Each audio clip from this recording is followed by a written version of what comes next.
With me I have Brigadier General Ben Hodges, who is the Director of Operations of Regional Command South of ISAF, the International Security Assistance Force in Afghanistan. Thank you very much for joining us here on RT. There are those who say that the forces are using disproportionate amount of force against the insurgents. What is your response to that? I don't think that that's the case. While certainly mistakes have been made, the emphasis from the commander on down is to limit the use of force, and so our procedures have changed in the last 6 months from what we used to do to encumber the tactical units from using too much force. General McChrystal also spoke about not defeating but neutralizing the Taliban. Do you think he will ever be able to totally destroy them? Yeah, absolutely. The Taliban is not a popular uprising. It's not a people's movement. Of the Taliban, I think maybe 20% are ideologically motivated. We call those Taliban with a capital T or a big T. The other 80% are little t Taliban. In other words, they are not ideologically motivated. They live here, they either out of fear or because they have no other choice or adventure, they provide support, or they pick up a weapon and they will participate, or they get paid for it. But maybe only 20% are actually ideologically motivated. The Taliban do nothing for the Afghan people. They don't provide clean water, they don't provide health care, they don't build roads, they don't build schools. They just scare people to death. We've spoken to some locals who say that while they might appreciate what the foreign forces are doing, when the foreign forces leave in 2011, they will become the target of the Taliban. So essentially, are you not putting them in a precarious situation? I don't worry about a perceived deadline. I worry about how much can we do with the time and resources that we have. How strong is the Taliban today?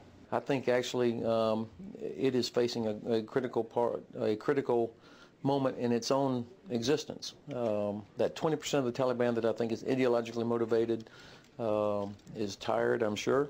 And the fact that 80% of the Taliban, in my estimate, are not ideologically motivated means that that 80% is the object of an argument between the Afghan government and the leadership of the Taliban.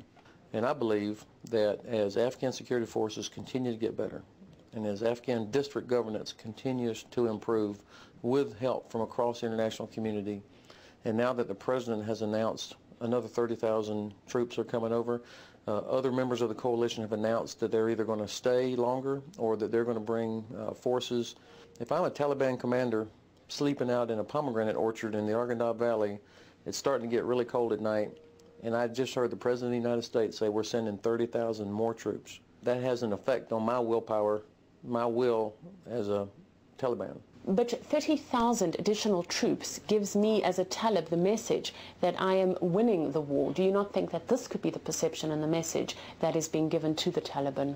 No, I don't see it that way at all. All I see is the coalition is willing to continue to bring the power that's necessary to achieve its objectives. How will most of these new troops be used? The two main functions that they're going to bring, first and foremost, is to help train Afghan security forces. So more troops that will come here either as partners or as actual trainers, because what we really want to do is help increase the Afghan security force capability so that they can protect their own population.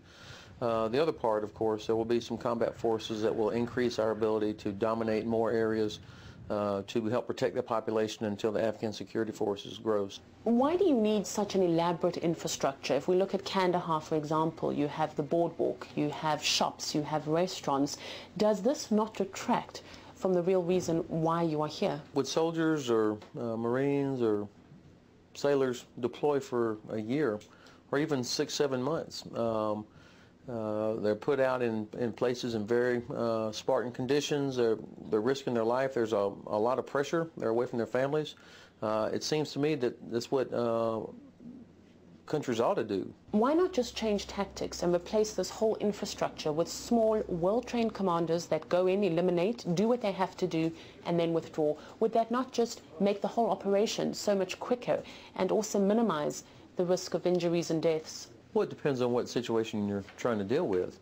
We have plenty of very highly trained coalition special operations forces, as well as Afghan special operations forces that focus on destroying the enemy's leadership, targeting that network. But that really is only a small part of what we're trying to do. The core of what we're trying to accomplish is to protect the Afghan population.